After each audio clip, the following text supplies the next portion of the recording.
Leaders of tomorrow are bred within these walls. Business and Economics University faculties. Home of the smug nerd who thinks he's superior to everyone despite his very visible skin condition that comes from crap skin. Training these future vanguards of Australia for the very complicated world that awaits them by encouraging these mucus taps to lump dismiss anyone who doesn't agree with their fetish worldview of neoliberalism with the one quote-unquote totally original comeback of this guy did arts degree. Well, I didn't. I did town planning. Yeah, well, you think like one, mate? Broadly. And you should know from the skinny leg jeans you're wearing that slim is in.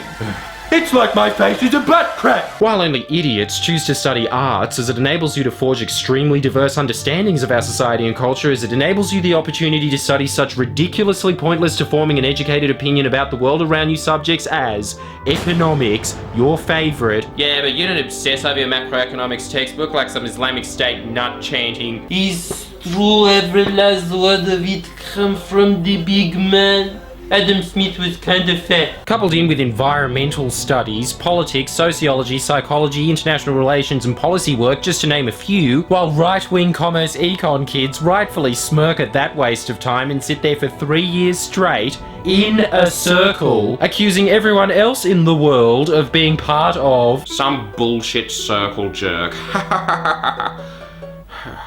So tired from being snide all day. FML. You still think FML is cool to say even though you haven't been 15 for 5 years? Yeah, because just like a teenager, not thinking about the language I use gave me more time to think about me.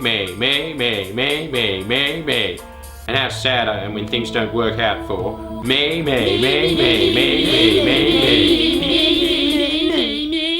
Their circle work briefly interrupted by some git reading them a bedtime story about the magical free market that isn't restricted at all by dwindling resources, climate change, or the fact that it's a fucking invention in someone's head! Oh, what? And here I was jealous of my girlfriend studying creative writing.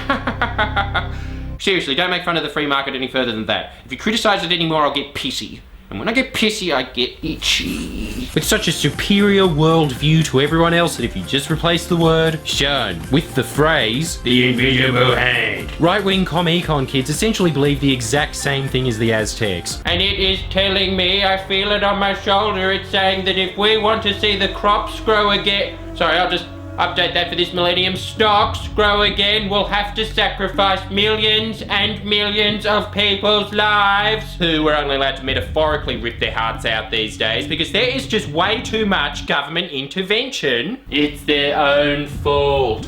They're just lazy. How many hours did you spend at uni this week? 12. So saith the invisible hand that if you're rich, it's never because of generations of wealth and advantage that made you the snot-nosed little inbred goblins that you are today who fantasize every waking moment of their degree that, "Oh, I just can't wait to start working at Gringotts." No, right-wing econ kids know that the real reason people are rich 100% of the time without fail is because that person worked hard. And after all that exhausting effort of being born, why should the rich pay taxes to help out people that are just looking for handouts when they're already doing so much for society by creating wealth for themselves by getting handouts? Yeah, but that's because the free market needs time to adjust to the true benefits of a low-taxing society like the Bahamas, where I can stick my finger in any wound I like and not get arrested by the cops because I can bribe them.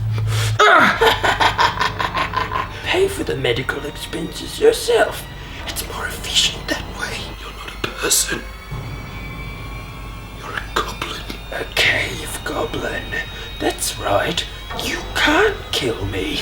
I just took a break to finish my degree in commerce economics. Pants, please. We're in a rough economy. Well, how come that billionaire over there still gets to wear pants? Because if he wears those pants, someone has to make more pants.